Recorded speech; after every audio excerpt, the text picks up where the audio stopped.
Salut tout le monde, vous voulez vendre votre bien immobilier, mais vous avez peur de ne pas réussir à décrocher une offre intéressante? Pas de panique. Aujourd'hui, je vais vous partager 5 étapes incontournables pour maximiser vos chances de vendre vite, mais surtout au bon prix. On va voir tout ça dans une ambiance détendue, mais avec des chiffres concrets et des astuces pratiques que vous pourrez appliquer dès maintenant. Par exemple, savez-vous que 75% des acheteurs se décident grâce à une simple photo? C'est complètement fou, mais c'est pourtant la réalité. Alors, installez-vous confortablement et c'est parti. L'étape 1, ce sera de relooker et de préparer la maison.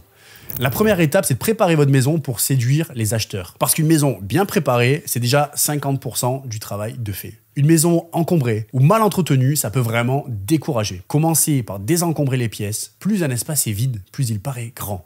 Rangez vos affaires personnelles, retirez les meubles trop imposants et si nécessaire, louez même un box pour y stocker vos affaires le temps de la vente. Pensez aussi à dépersonnaliser l'espace. Les photos de famille, les trophées, les souvenirs de vacances, rangez-les. L'idée, c'est que l'acheteur puisse s'imaginer chez lui, pas chez vous. Une petite touche supplémentaire, réparez les petits défauts. Une poignée de porte cassée, des fissures visibles ou des interrupteurs jaunis envoient un très mauvais signal. Si vous voulez aller plus loin, investissez même dans du home staging.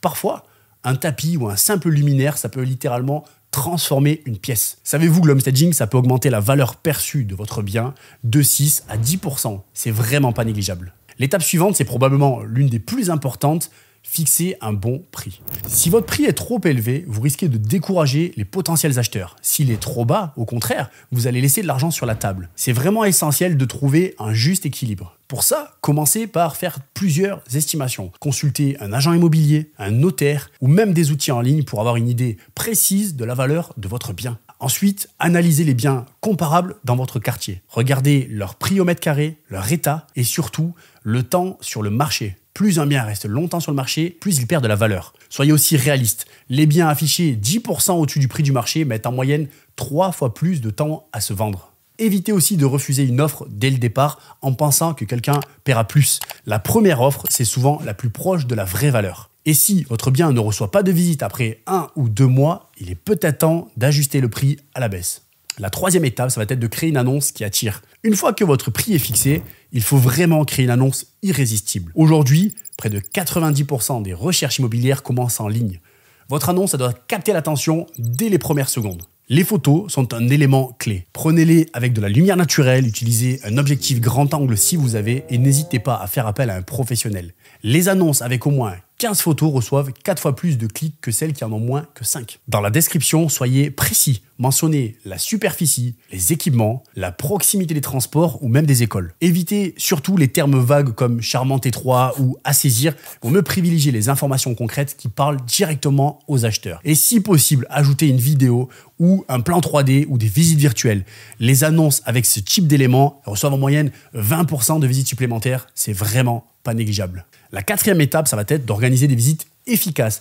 Une fois que les acheteurs commencent à s'intéresser à votre bien, il va falloir organiser des visites efficaces. C'est le moment où ils doivent se projeter dans leur futur chez soi. Avant chaque visite, assurez-vous que la maison est bien propre et bien rangée. Ouvrez les fenêtres et laissez aérer pour faire entrer un maximum de lumière. Si besoin, n'hésitez pas à allumer quelques lampes pour créer une ambiance chaleureuse ou même laisser une petite bougie sur la table. C'est toujours plus sympathique. Pendant les visites, je vous conseille de rester discret. Vous n'êtes pas un professionnel de l'immobilier. Les acheteurs ont besoin d'explorer les lieux tranquillement pour s'imaginer vivre dedans. Préparez aussi en amont des réponses claires aux questions classiques comme les charges de copropriété, les taxes, les travaux récents. Et petite astuce, je vous l'ai dit tout à l'heure, mais un petit bouquet de fleurs, un plaid sur le canapé ou même une bougie, ça fait beaucoup plus accueillant et ça sera plus agréable. Et l'étape 5, la négociation. C'est l'étape finale, la négociation. C'est souvent le moment le plus stressant, mais il faut rester calme et stratégique. Avant tout, fixez-vous un prix plancher en dessous duquel vous ne descendrez pas. Ça va permettre de rester calme et surtout le maître du jeu.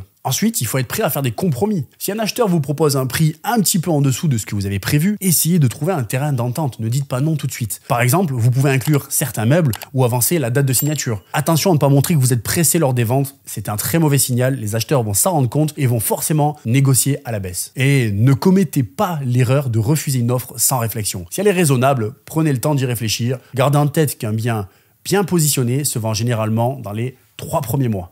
Et voilà, avec ces 5 étapes, vous avez la clé en main pour vendre votre bien dans les meilleures conditions. Préparez votre maison, fixez le bon prix, soignez votre annonce, organisez des visites efficaces et surtout, négociez intelligemment sont la base d'une vente réussie. Et n'oubliez pas, vendre un bien immobilier, c'est souvent un travail d'équipe, alors n'hésitez pas à vous entourer de professionnels si besoin. Et vous, dites-moi en commentaire quelle étape vous paraît la plus difficile. Est-ce que ce serait le homestaging, est-ce que ce serait les visites ou est-ce que ce serait la négociation? Je suis curieux de lire vos commentaires. Je vous dis à très bientôt pour une prochaine vidéo. Bye bye. Alors, installez-vous confortablement et c'est parti. Ça va? J'aime bien faire des pauses là où il ne doit pas en avoir. Je ferais péter un plomb au prof de français, moi. Il n'y a pas de virgule, mais je m'arrête, tu sais. Par exemple, savez-vous que 75% des acheteurs décident... Par exemple, savez-vous... Ouais, non, mais là, tu vas galérer. Par exemple, savez-vous que 75% des acheteurs... Et si cette vidéo vous a aidé, pensez à laisser un petit like et à vous abonner à la chaîne. Vous abonner. C'est mignon, vous abonner. C'est beau, hein?